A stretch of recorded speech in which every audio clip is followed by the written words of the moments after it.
You ask Tiger to solve. This deals with linear equations with one unknown.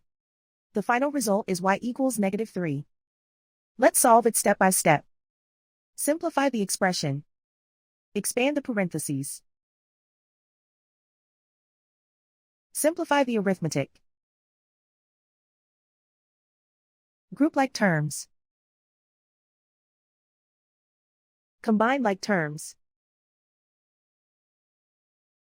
Group all constants on the right side of the equation. Add 12 to both sides. Simplify the arithmetic.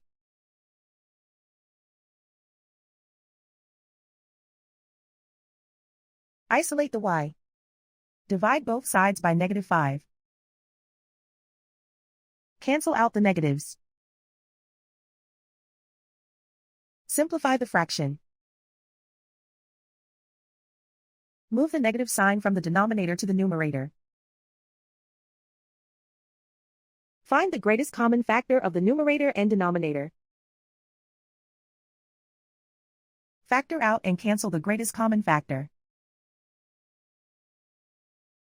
And so the final result is y equals -3.